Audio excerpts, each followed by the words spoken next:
बेटी को बेटी ही रहने दो, दिल छू लेने वाली कहानी।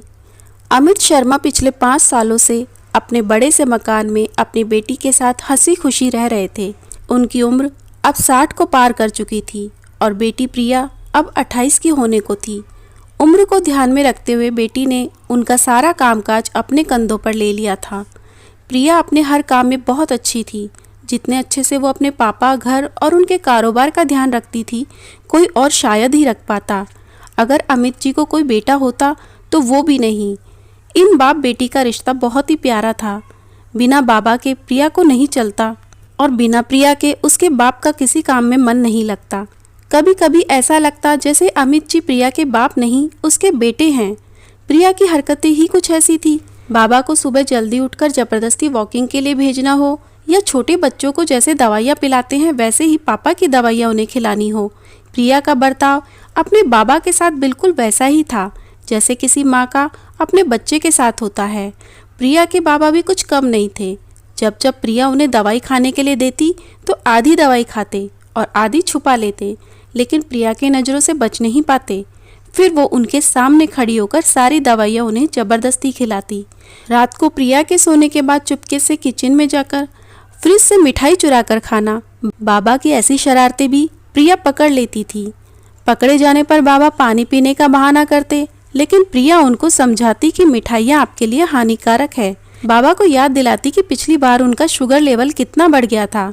अपने ही घर में अब मैं मिठाई भी नहीं खा सकता। बड़बड़ाते हुए, नाराज होने की एक्टिंग करते हुए बाबा किचन से चले जाते।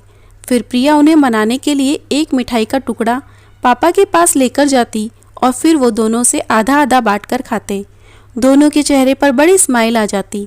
बस ऐसे ही दोनों की ज़िंदगी हंसी खुशी कट रही थी। उनका घर बहुत बड़ा था, उसमें कई कमरे थे, इसलिए उन्होंने सोचा कि एक किराएदार रख लिया जाए। पैसों के लिए नहीं, लेकिन प्रिया के ऑफिस जाने के बाद अकेले रह रहे अमित जी को थोड़ा सा ही सही किसी का साथ मिल जाए, इसलिए जल्दी ही एक किराएदार फाइनल हो गया। उनका नाम अमर सिंह था। उम्र उनकी 50-51 होगी। एग्रीमेंट पेपर बनाने के दौरान पहली बार वो अमित जी और प्रिया से मिले। उन दोनों से मिलकर काफ़ी अच्छा लगा और अब अमर सिंह अपनी बीवी के साथ अमित जी के घर पर किराएदार के तौर पर रहने लगे। थोड़े दिन बीते थे, लेकिन अमर सिंह अमित जी से अच्छी तरह घुल मिल गए थे। वो दोनों सुबह शाम अब साथ में ही वॉकिंग के लिए जाया करते थे। कभी वो अमर सिंह के साथ तो कभी अमर सिंह और उनकी बीवी प्रिया और अमित जी के साथ डिनर किया करते।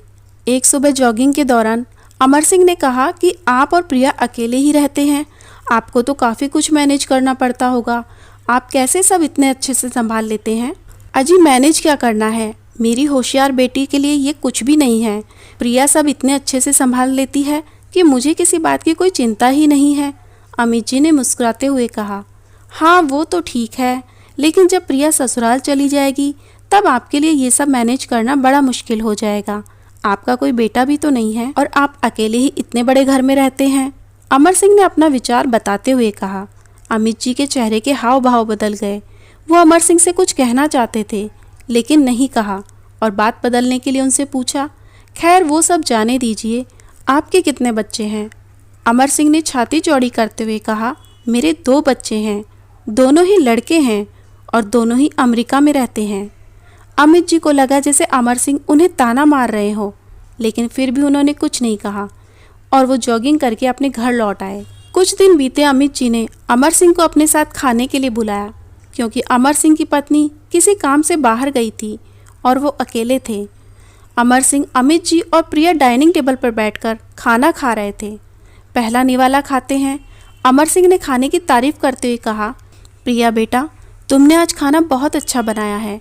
अमित जी ने गर्व महसूस करते हुए कहा, हाँ मेरी बेटी बहुत अच्छा खाना बनाती है। अमर सिंह जी बोल पड़े, ये तो बड़ी अच्छी बात है, उसके ससुराल वाले बड़े खुश रहेंगे। प्रिया उनसे कुछ कहना चाहती थी, लेकिन अमित जी ने उसे रोक दिया और बात बदलने के लिए प्रिया से पूछा, कारोबार कैसा चल रहा है, कोई दिक्कत तो नहीं हो रही? प्रिया ने कारोबार की सारी जानकारी और स्थिति अपने पापा को बताई, जिसे अमर सिंह भी सुन रहे थे और वो प्रभावित होकर बोले, वाह प्रिया बेटा, मानना पड़ेगा, जिस तरीके से तुम सारा कारोबार संभाल रही हो, तुम अमित जी की बेटी नहीं बेटा हो बेटा।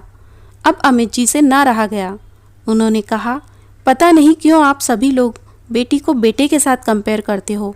ऐसा एक भी काम या एक भी फील्ड बताइए जिसमें बेटियों ने अपना नाम न बनाया हो। अरे आसमान में प्लेन उड़ाने से लेकर देश के सर्वोच्च पद पर बैठकर देश चलाने तक बेटियों ने हमेशा अपने आप को साबित किया है। लेकिन आप जैसे लोग अभी भी उनकी तुलना बेटों से ही करते रहोगे। होते होंगे बेटे सबके लिए ज़्यादा इम्पोर्टेंट, मेरे लिए तो मेरी बेटी ही सबसे बढ़कर है। और मैं ये फ़क्र से कह सकता हूँ, जो मेरी इस बेटी ने मेरे लिए किया है, जितना प्यार मुझे दिया है, उतना दुनिया का कोई भी बेटा नहीं दे सकता। इसलिए मैं आपसे ही पूछता हूँ, आपके 2 बेटे हैं ना, बताइए वो साल में आपसे कितनी बार मिलने आते हैं। अमर सिंह जी, दुनिया बदल चुकी है, अब आप भी बदल जाइए। बेटी को बेटी ही रहने दीजिए, उसे बेटा बनाने की कोशिश मत कीजिए। आप जब भी किसी की बेटी का सम्मान करेंगे तो एक बेटी की तरह ही करना। ऐसा कभी मत कहना कि तुम बेटी नहीं बेटा हो। कहानी अच्छी लगी हो तो प्लीज़ इसे लाइक और चैनल को सब्सक्राइब करके हमारा मोटिवेशन बढ़ाइए।